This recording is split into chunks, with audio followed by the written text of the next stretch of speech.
시청자 여러분 안녕하십니까, 이용슬입니다. 최근 공주시의회의 한 의원이 이 회의 도중에 탁자 유리를 깨서 자해소동을 벌였습니다. 큰 충격을 받으신 분도 계신데요. 문제는 이런 의회가 전국에 한두 곳이 아니라는 겁니다.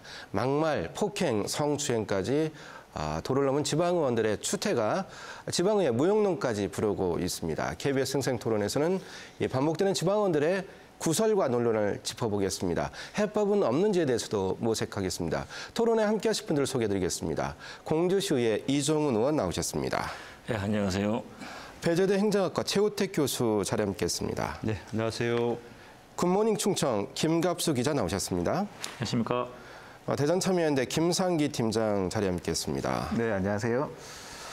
지난 8일 공주시의 예산결산특별위원회에서 한 의원이 이 자해소동을 벌였습니다. 뉴스를 통해서도 보도가 돼서 그 장면을 보신 분도 계실 텐데요. 먼저 김 기자께서 어떤 내용이었는지, 어떤 장면이었는지 좀 말씀 부탁드리겠습니다. 예, 간략하게나마 당시 정황을 좀 앞뒤 과정을 좀 설명드리는 게 좋을 것 같은데요. 네. 작년에 진행된 2019년도 본예산 심의 과정에서 모 중학교 태권도 예산 2,500만 원이 전액 삭감되는 일이 발생을 했습니다. 네. 그 내용을 살펴보면, 이유를 살펴보면 그 이미 지급된 예산 집행 과정에서 문제가 있었다. 이런 문제 제기가 시의회 내부에서 있었다는 것인데요. 하지만 공주교육지원청과 충남교육청 감사 결과 문제가 없었다는 것이 공주시에 다시 통보가 됐고, 공주시는 이번 임시회 과정에서 상정된 추경에, 이회 추경에 삭감된 2,500만 원 중 일부인 한 930만 원 정도를 다시 반영했던 것입니다. 네. 근데 이를 문제 삼은 이창선 부의장이 강력하게 항의를 하면서 자해소동이 벌어졌고, 결국은 이런 어떤 불미스러운 과정이 이렇게 발생한 것입니다. 어쨌든 뭐 당사자의 해명에도 불구하고 지방자치 전당인 이런 현장에서 불미스러운 상황이 벌어졌다. 이 부분은 어떻게 보면 비판을 면키는 어려운 상황이라고 볼 수 있겠습니다. 네, 그 자해소동 장면을 보면 의원의 몸에 이제 문신이 있고, 문신을 하신 분도 요즘에 많이 계신데요. 좀 충격적인 장면이 여러 보였습니다. 최 교수께서는 이 장면을 좀 어떻게 보고 계셨습니까?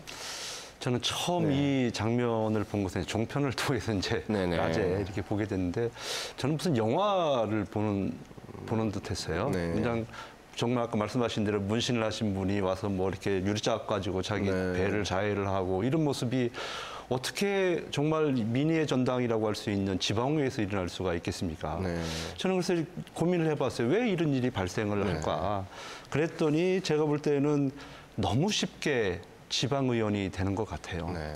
우리 같은 경우에는 지금 정당 공천제를 하고 있지 않습니까? 네. 그래서 사실 다수당에 예를 들어 뭐 민주당이 됐던 한국당이 됐던 공천받으면 거의 100% 된다고 보면 되는 거거든요. 네. 그러니까 평소에 지역구 의원만 관리만 잘하면 바로 당선될 수 있다라고 믿기 때문에 이런 아나무인격인 그런 행동을 하는 것이 아닌가 하는 생각을 좀 해보고, 또 우리 지방의회가 사실은 평가 기능이 하나도 없습니다. 그리고 평가 기능이 없어요? 그러니까 주민들의 평가 기능도 없고요. 지금 상황에서는 시민사회단체가 사실 그 역할을 좀 해줘야 되는데, 시민사회단체가 바쁘다 보니까 사실 그런 역할을 못하는 것이 현실이고, 그래서 누구도 그 다음 선거 때 이분의 그 소위 얘기하는 경험을 그 전력을 가지고서 문제를 삼을 수 있는 구조가 아니기 때문에 이런 일들이 빈번하게 발생하는 것이 아닌가 하는 생각을 좀 해봅니다. 네.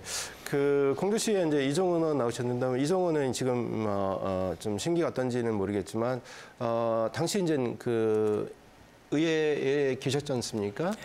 그리고 동료 의원들이 이제 징계해야 된다, 이러한 얘기가 나왔는데요. 당시 좀 상황을 현장에 계셨으니까 좀 제지하거나 뭐 그럴 수 있는 상황이 아니었습니까? 네, 그 우리 공주시 의회에서는 일어나서 안 될 엄청난 일이 일어났습니다. 네. 이유 불문하고 공주시 의원 한 사람으로서 진정으로 사과드리고 시민들께 죄송드렸다는 말씀을 드립니다.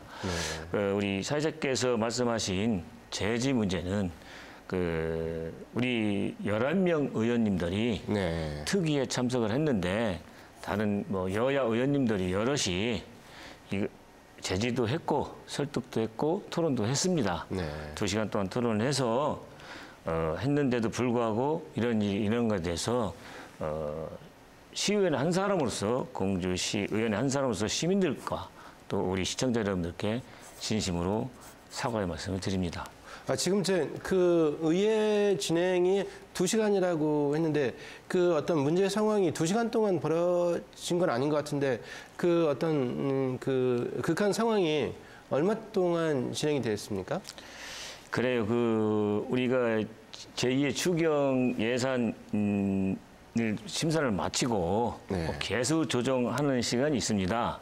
그 개수 조정이라는 것은 어떤 건을 삭감 조서를 냅니다. 네. 그래 우리가 37건 삭감 조서를 냈는데 이 건을 갖고 어떤 것은 어떻다, 어떤 것은 어떻다 해서 무기명 투표를 합니다. 네. 그 조정에서 이창선 의원이 얘기한 부분에 대해서 네.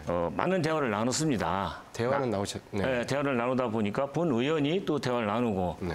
나누다 보니까 시간이 2시간 동안 가서 결국엔 표결 처리를 했는데 표결 처리를 하다 보니까 그 시간이 2시간 정도 걸렸다 그 얘기입니다. 네. 예. 그러니까 이제 상황은 이제 표결 처리한 이후에 이제 발생했다는 말씀이신데요.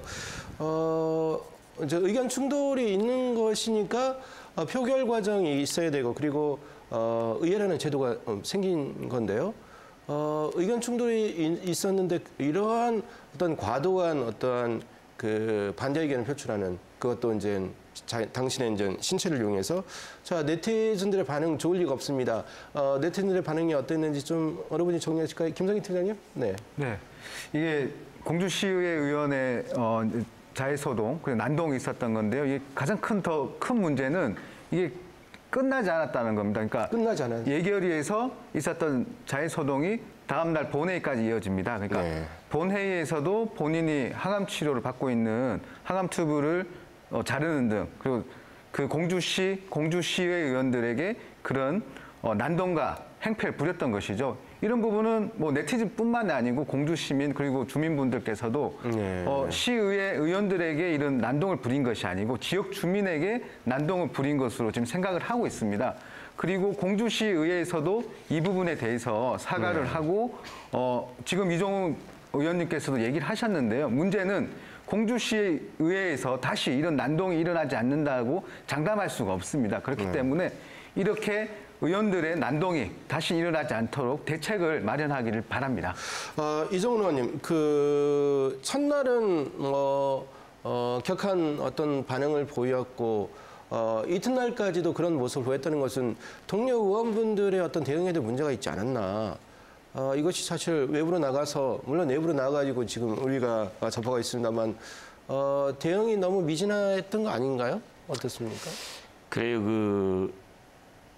8월 9일 날 본회의석상에서 갑자기 일어난 일에 대해서 어떤 대응을 할 수가 없었습니다.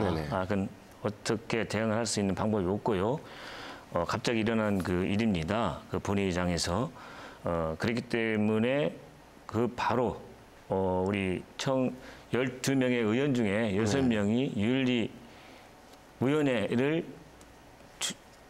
개최 요구를 했습니다. 해서 이것은 그냥 넘어갈 수가 없다 해서 윤리위원회 6명이 위원회 조정을 의장께 제출했습니다. 아니, 그러면 아까 제가 말씀드렸던 것처럼 김 징계뿐만이 아니고 앞으로 의회에서 있을 수 있는 난동이나 행패가 있을 수 있는데요. 그런 부분에 대한 대책은 의회에서 지금 마련하고 있지 않은 겁니까?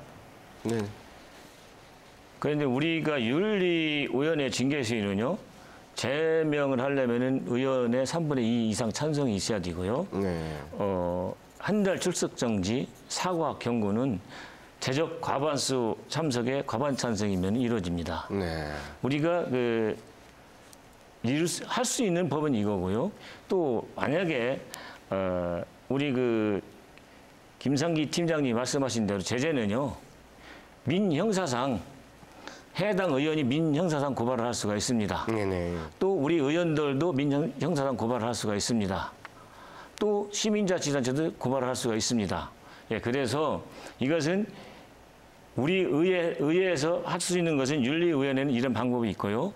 또 피해를 본 의원들은 민형사상 검찰이나 사법기관에 고발을 할 수가 있는 것입니다. 네, 지금 현행 지방자치법에 따른 어떤 의원들의 일탈 행위에 대한 어떤 징계를 보면 가장 낮은 수위죠. 공개 회의에서 이제 사과를 요구하는 것, 그리고 공개 회의 장소에서 이제 경고를 주는 것이죠. 그리고 30일 이내 출석 정지, 의회에 못 나오게 하는 것이죠.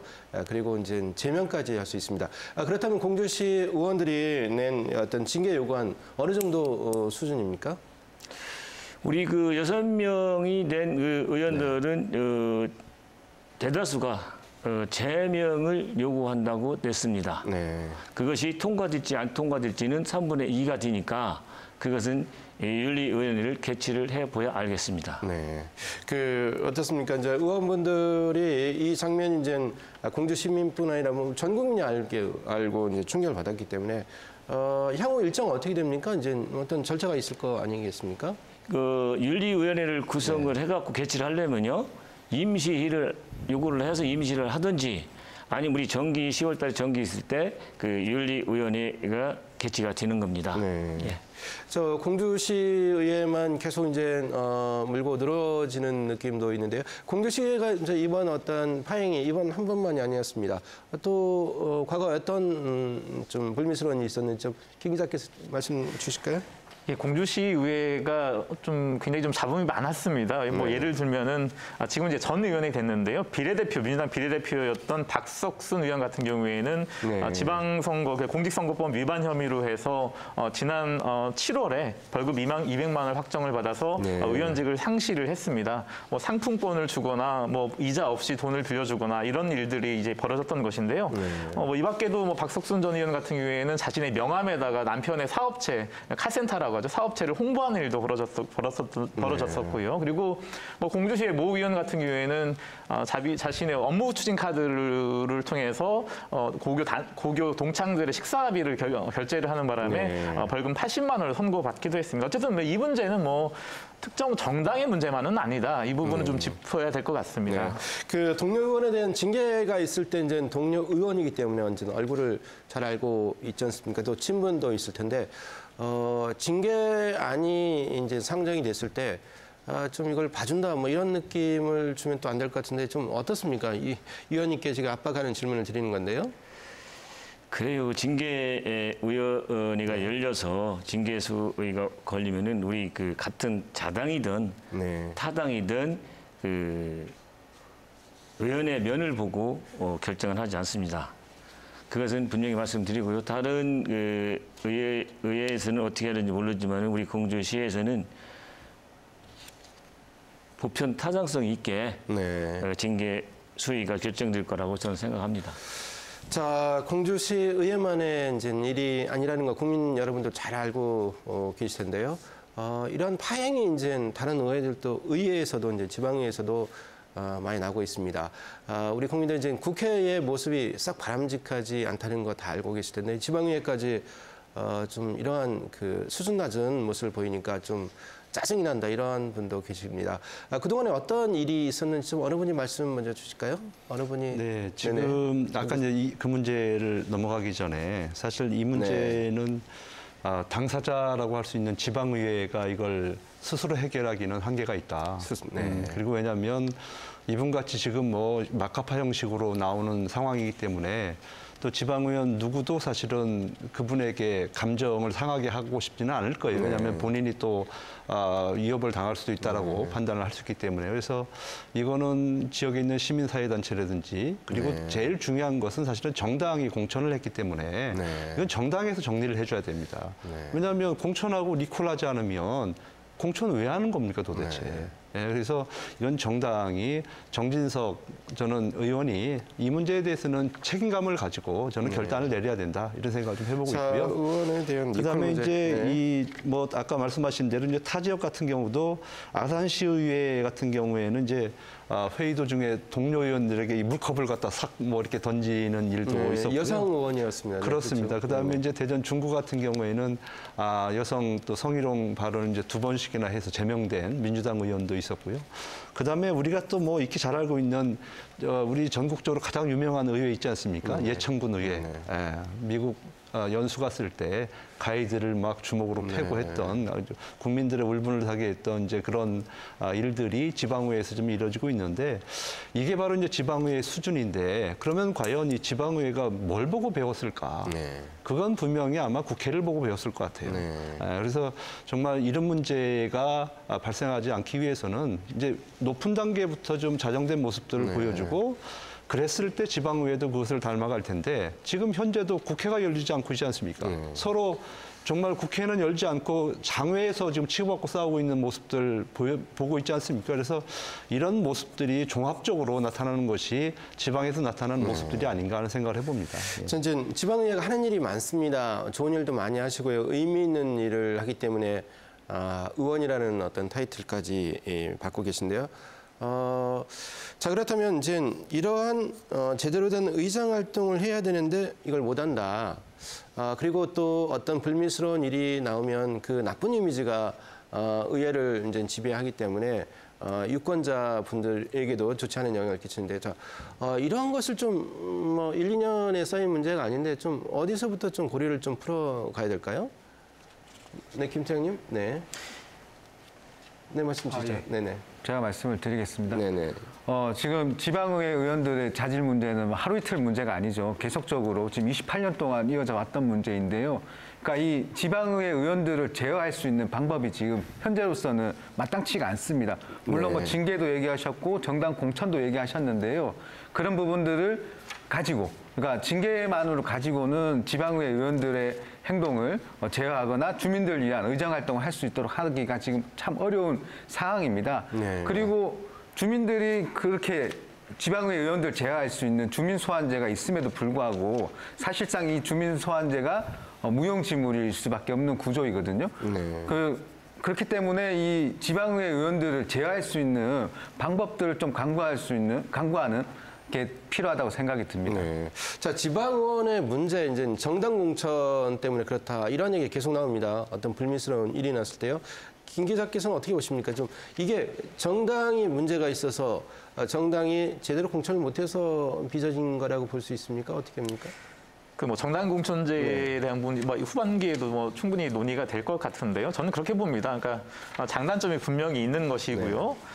다만 이제 단점을 먼저 말씀을 드리면은 사실상 이제 정당 공천제라는 시스템이 반드시 필요하긴 한데 그것이 좀 잘못 작동되고 있다. 쉽게 얘기해서 어떤 지방의원의 자질이라든가 이런 것을 평가하기보다는 어떤 해당 공천권을 가진 국회의원에게 충성을 다하는 순서대로 공천을 준다거나 이런 문제들이 있거든요. 특히 이제 원구성 과정에서 지방의원들의 자율권이 작동되는 것이 아니라 당협위원장이나 국회의원들 입김이 그대로 작동돼서 예를 들어서 의장을 누구 시켜라 뭐 이런 식의 지시가 실제로 저는 있는 걸로 알고 있거든요. 그만큼 이런 어떤 지방자치제도에 역행하는 시스템을 바꾸는 것이 이번 사태를 계기로 한 어떤 발전적인 방안 아닌가 저는 이렇게 보고 있습니다.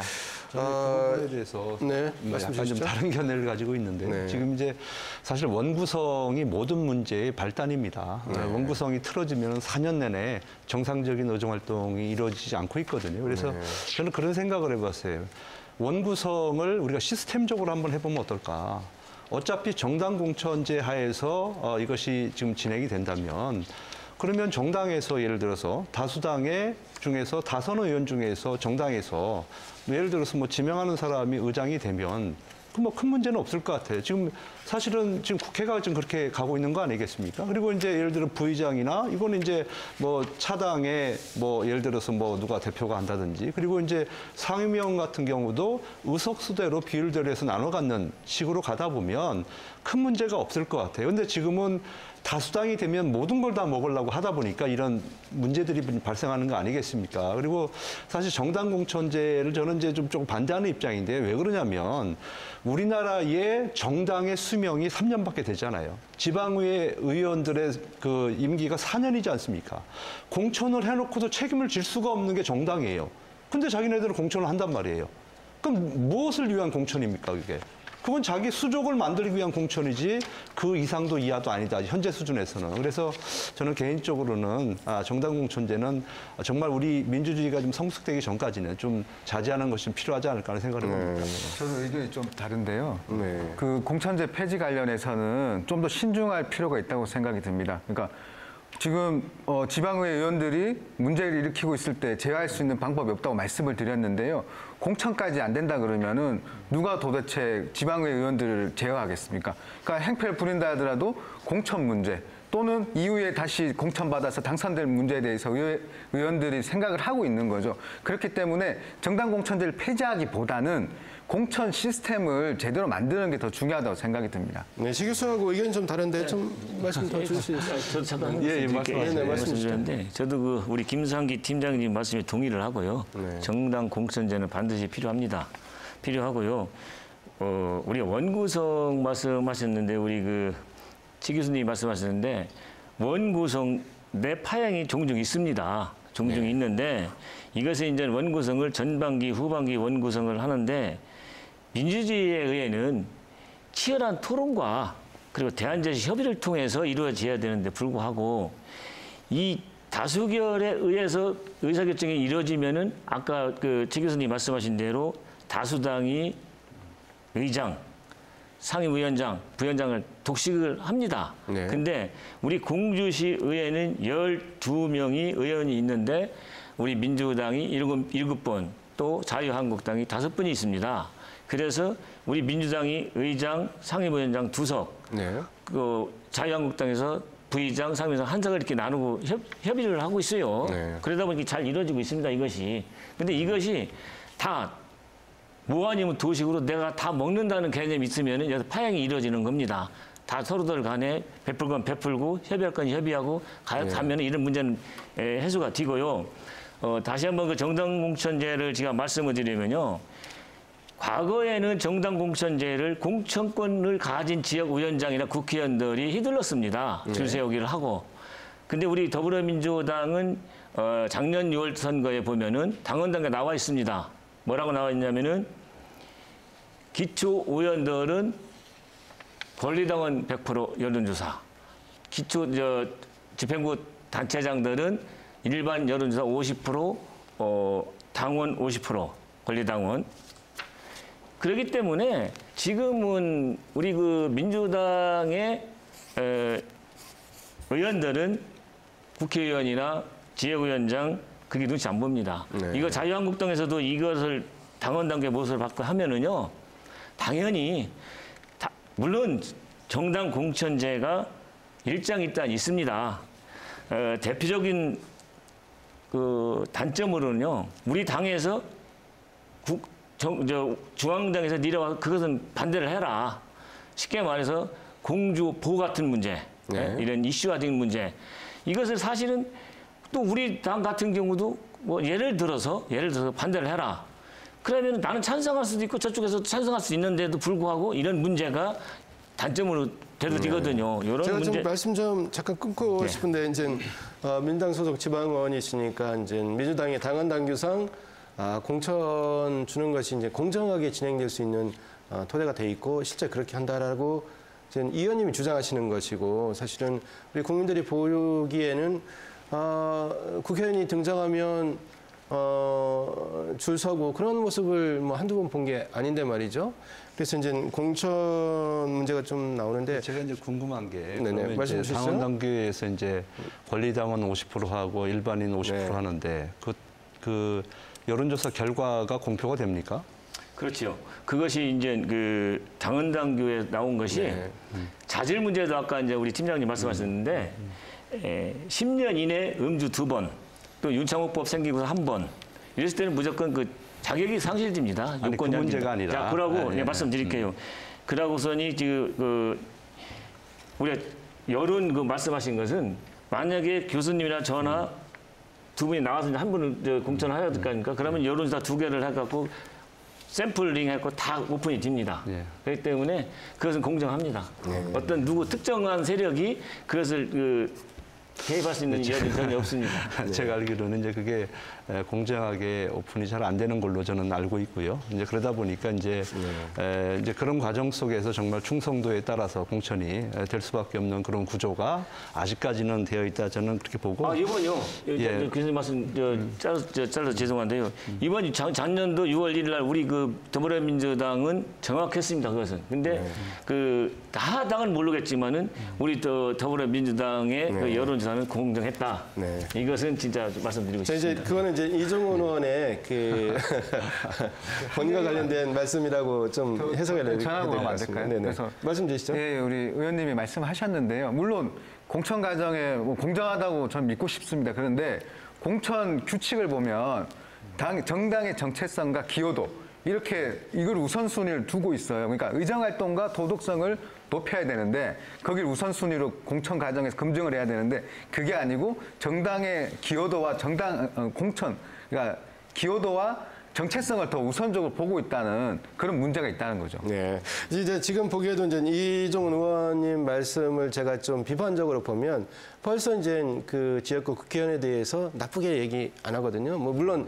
좋게도 얘기 안 했지만 그런 것들이 어떤 정당의 기여도 지역 국회의원에 대한 기여도가 아닌가 이런 생각이 드는데요. 자, 그렇다면 이제 지방의원들이 이제 국회의원이 뭐 하는지 아시는 분은 많아도 지방의원이 구체적으로 무엇을 하는지 대충만 아시고 속속들이 아는 것은 사실 불가능합니다. 지방의원이 대체 어떤 일을 가장 중요하게 되는 겁니까, 최 교수님? 예, 네. 뭐 일단은 이제 지방이 이제 국회라고 지방의 국회가 네. 이제 지방의회 아니겠습니까? 네. 그러면 국회에서 하는 일이 뭐냐면 이제 법을 만드는 거잖아요. 그러니까 네. 지방의 법을 만드는 곳이 지방의회입니다. 물론 이제 제한적인 그런 조례를 만드는 곳이고요.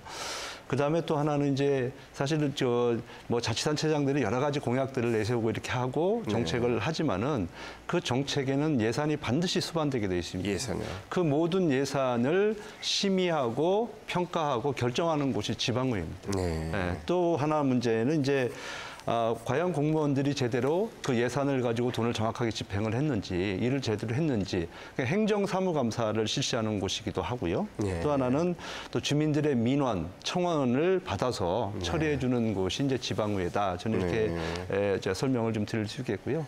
뭐 무엇보다도 제일 중요한 것은 어쨌든 간에 주민들의 가려운 부분을 잘 들어서 이것을 이제 잘 반영하는 곳이 지방의회이기 때문에 정말 좀 섬기는 자세로 지방의원들이 봉사를 해야 되는데 이번에 사태 같은 경우에는 이게 주민들을 섬기는 자세입니까? 아니면 주민들을 협박하는 자세입니까? 네. 이런 것들을 우리가 좀 다시 한번 생각을 해봐야 될 것 같습니다. 지금 이제 전국적으로 기초의원 그러니까 기초의원이 이제 2,927명입니다. 시군구 의원이 되겠죠. 그리고 광역시도 의원이 이제 824명으로 집계되고 있습니다. 김광숙 기자, 그 지방의원이 이제 대민 저촉과 관련해서 가장 잘해야 되는 부분 그리고 또 지금 민원이 이제 쏟아지는 그러한 자리이기도 한데요. 좀 이 과정에서 좀 좋지 않은 모습도 비춰질 수 있는 거 아니겠습니까? 예, 지금 이제 공주시 우리가 다시 본론으로 좀 들어가면 공주시 의회 사태를 계기로 해서 과연 우리 지방의회가 어떻게 바뀌어야 될 것이냐가 이제 오늘 핵심 논거인 것 같은데요. 저는 뭐 우리 진행자께서 말씀하셨다시피 우리 좀 대전, 충남, 세종만 기준으로 봤을 때 광역의원이 한 80명 정도 되고요. 그리고 네. 기초의원이 한 240명 정도, 230명 정도 이렇게 되는데요. 저는 좀 약간 제가 두둔을 좀 해드리면 누구를 두둔해요? 우리 지방 의원들을 네네. 지방을 두둔을 하면 이렇게 말씀드릴 수 있을 것 같습니다. 그러니까 이번 일이 굉장히 불미스러운 사고고 당연히 이런 부분들을 다시는 발생하지 않도록 해야 되는 건 맞지만 그렇다고 해서 지방의회의 무용론으로까지 연결되는 것은 저는 절대 옳지 않다 이 말씀을 드리고 싶습니다. 왜냐하면 어쨌든 이 문재인 정부 들어서 자치분권 시대로 자꾸 가고 있고 개헌까지 이루어지고 있는 상황이거든요. 그래서 이런 상황에서 어떤 시스템적인 부분을 개선하고 다시는 이런 재발하지 않는 그런 어떤 것들을 마련하는 것은 반드시 필요하겠지만 우리가 유권자들이 지역 주민들이 무조건 지방자치에 대해서 부정적인 요인으로 보기는 볼 일은 아니다. 왜냐하면 우리 충남 15개 시군 의회만 해도 굉장히 열심히 하는 의원들이 다수거든요. 그러니까 이런 부분에 있어서 다시 말씀드리면 지방의회가 제 자리를 찾는 계기로 만드는 방법 이것을 우리가 좀 더 고민을 해야 되겠다. 그래서 그 중에 하나도 이제 정당 공동체에 대한 보완 부분이다. 이 말씀을 꼭 좀 드리고 싶습니다. 지금 이제 공주시의회의 어떤 지금 이번 사단이 난 것도 사실 의결 투기에서 발생한 건데요. 지방의원들이 지금 예산을 심사하고 승인해 주는 게 195조입니다. 전국 243개 지방의회에서 예산 심의 통해 가지고 1년에 이제 다루는 그런 예산 규모가 193조 정정하겠습니다. 193조인데요. 이러한 그 좀 경각심을 갖고 계신가 이종원 의원님? 내가 이렇게 중요한 일을 한다 이런 책임의식이 물론 갖고 계시겠죠. 예, 말씀드릴게요. 당연하죠.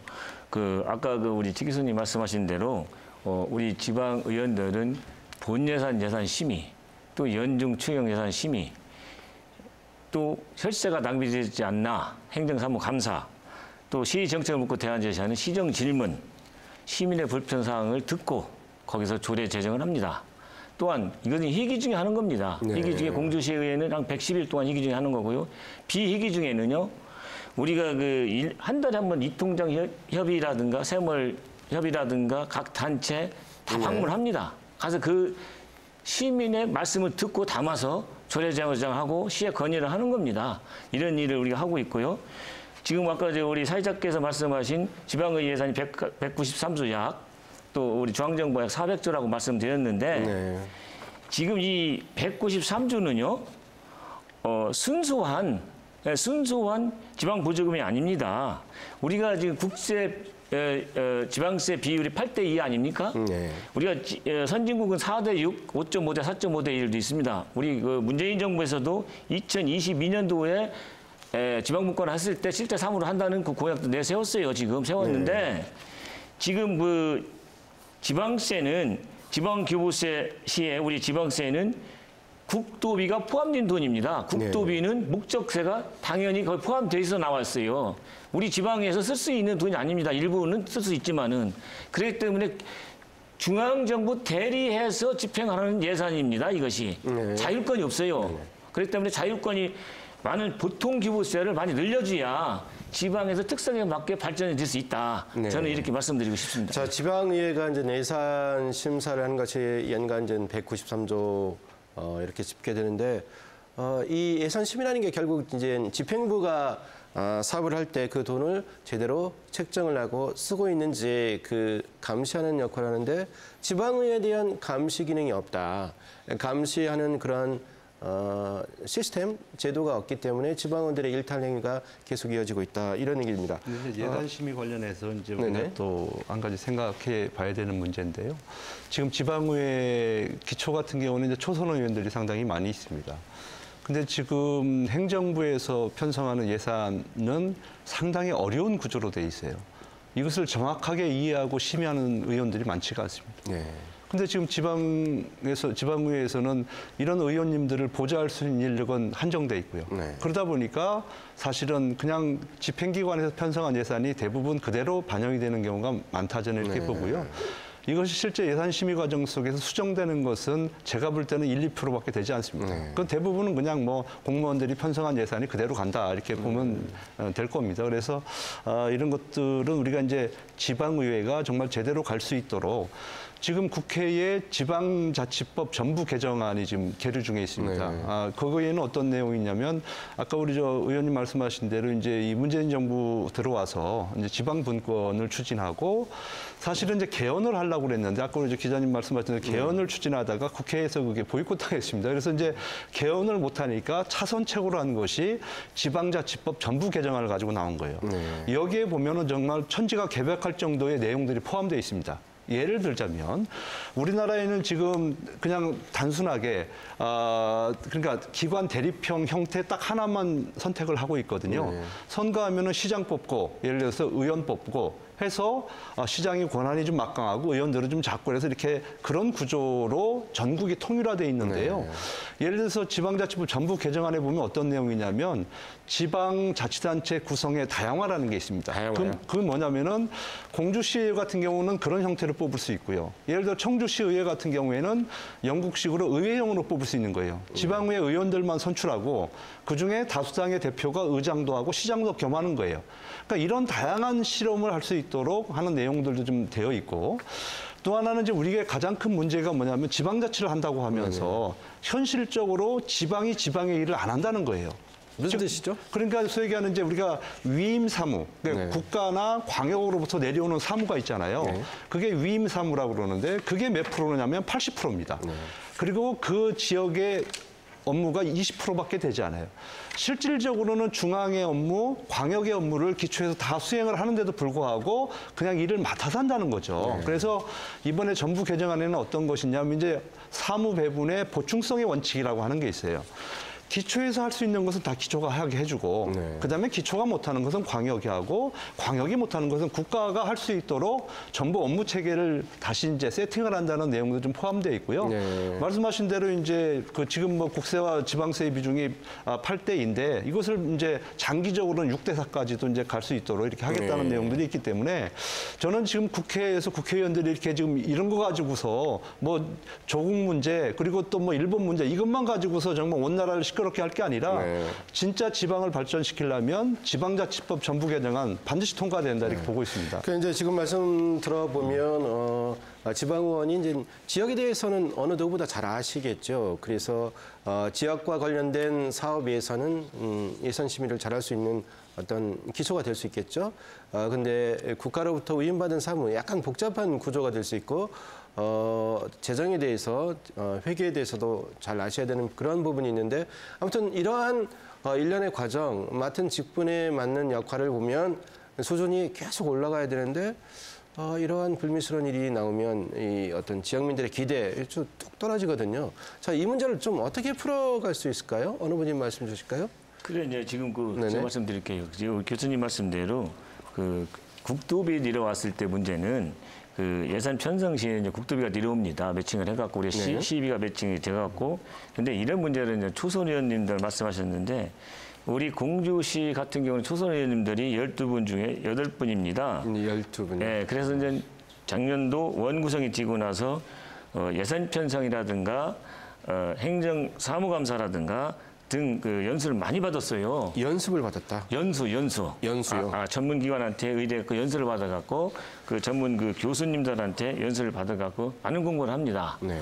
이것은 본인의 공부도 뛰고 우리 자기를 선택한 시민들한테 하나의 봉사 정신, 서비스 정신입니다. 네. 그래서 예산 문제 때 이번에 문제진 19년도 제2 추경 예산안 그 삭감 요구서가 이렇게 나왔는데요. 네. 우리 잠깐만 비워드리면은 당리당략도 말씀드리는데 당리당략이 아닙니다. 여기에 37건이 삭감 조사가 됐는데 우리 네. 민주당 의원이 6분, 자유한국당 의원이 5분인데 여기서 6대5로 표결 나온 것은 단지 3건뿐이 안 됩니다. 네네네. 그렇기 때문에 당리당략은 절대 아닙니다. 이것이 당리당략 같으면은 6대5가 많이 나와야 될 거 아닙니까? 네, 그렇기 알겠습니다. 때문에 이제 공주시에 지금 말씀 주셨는데요. 2014년부터 18년 사이에 이제 지방의원 징계 건수를 살펴보면 사과한 것이 이제 18건으로 나왔고요. 경고가 20건 그리고 출석 정지가 31명입니다. 의회 못 나간 지방의원이 31명이었고 그다음에 이제 제명이 이제 8분이었습니다. 이러한 그 계속 이제 잊혀질 만하면 이제 파행, 일탈행위가 계속됐기 때문에 이제 이런 문제가 나오는데요. 자, 그래서 이제 이렇게 문제가 많은 지방의회를 계속 둬야 되느냐 무용론이 슬금슬금 나오고 있습니다. 뭐 한두 번이 아니었는데요. 참 지금 이러한 지방의회 무용론은 사실 지역에 큰 어떤 도움되는 거 아니지 않습니까? 지방의회가 좀 살아나야 되는데 어떻습니까? 좀 어디에서부터 좀 실타래를 좀 풀어갈 수 있을까요? 네, 김 기자께서 말씀 주실까요? 네. 예, 아까도 말씀드렸지만 지방의회 무용론이 가장 우려스러운 대목입니다. 네. 어떻게 보면 지방의원 스스로가 자초한 측면이 가장 크다 이렇게 말씀드릴 수 있겠는데요. 뭐 역대 정권을 봐도 툭하면 나왔던 것들이 기초의회 폐지론입니다. 예를 들어서 광역시에 있는 기초구를 광역의회 통합하자 이렇게 이런 주장들이 많이 나와 있었는데 뭐 저는 뭐 누차 말씀드리지만 자치분권 시대는 맞지 않은 정신이다 이렇게 다시 한번 말씀드리고 싶고요. 과연 이것을 어떻게 개선해 나갈 것이냐에 대한 문제가 가장 큰데 아까 말씀드렸다시피 이제 정당 공천제에 대한 책임성을 더 강화하는 방향으로 가야 되겠고 두 번째는 좀 우리가 이런 부분도 있는 것 같아요. 지방의원의 전문성이라든가 이런 것들을 좀 강화하기 위한 그런 노력과 함께 후보 시절부터 좀 검증된 인물들을 좀 공천하는 노력들 이런 부분들이 반드시 필요합니다. 저는 그런 면에서 좀 개인적으로 저는 차라리 의정비를 좀 더 현실화해서 해당 분야에 있는 전문성을 가진 인물들이 지방의회 진출을 하고 어떻게 보면 그 뭐 좀 표현이 적절한지 모르겠지만 토호 중심의 어떤 지방의회들은 더 이상 이제 존재하지 않도록 정말 주민을 위해서 전문성을 가진 그런 지방의원들이 진출할 수 있도록 만드는 이런 노력들이 가장 필요한 노력 아닌가 저는 그렇게 보고 있습니다. 자, 이제 그 의정비 부분도 나왔는데 좀 이런 상황에서 뭐 의정비를 올려야 된다. 그러면 이제 좋아하는 국민들 한번 당기실 것 같은데요. 자, 제 교수님 말씀 이어주시죠. 네, 이제 뭐 저도 이제 그 부분에 대해서는 이제 동의를 좀 하는 측면이에요. 그래서 왜냐하면은 이제 전문성을 가진 사람이 진출하기 위해서는 현재 직장보다는 급여가 좀 많아야지 가지 않겠습니까? 무슨 뭐 봉사로 가는 건 아니니까 또 현실이 있으니까 그래서 이제 그런 현실성을 해주는 것은 좋겠다는 생각을 해보고요. 지금 사실은 그 공천을 받고 지금 이제 소위 해서 지역 국회의원들 주변에 이렇게 다니시는 분들 보면 이분들은 완전히 이제 그 지역에 봉사하겠다는 게 아니고요. 이분들은 완전히 정치인들입니다, 사실은. 그러니까 정치적으로 행동하는 분들이지 정말 주민들을 섬기고자 하는 분들이 아니에요, 이분들은. 그래서 정말로 지금은 제가 볼 때는 저는 정당 공천제 문제는 아까 뭐 다들 좀 반대 의견을 주셨지만 저는 현실적으로 아까 얘기했잖아요. 정당이 수명이 3년밖에 안 되는데 어떻게 4년짜리 의원을 공천을 합니까? 이건 어불성설이다. 저는 이렇게 보고 있는 거고요. 그다음에 지금 제가 예전에 있었던 그 지방자치발전위원회에서도 사실은 이제 구자치단체 폐지에 대해서는 논의가 좀 됐었습니다. 그래서 구요? 예, 구자치단체. 그러니까 우리가 이제 구 같은 경우는 왜 폐지가 되냐고 얘기들을 하느냐면 지금 대전에 5개 구가 있지 않습니까? 그렇죠. 그런데 재정 자립도가 30% 이상 넘어가는 곳은 유성구 딱 하나입니다.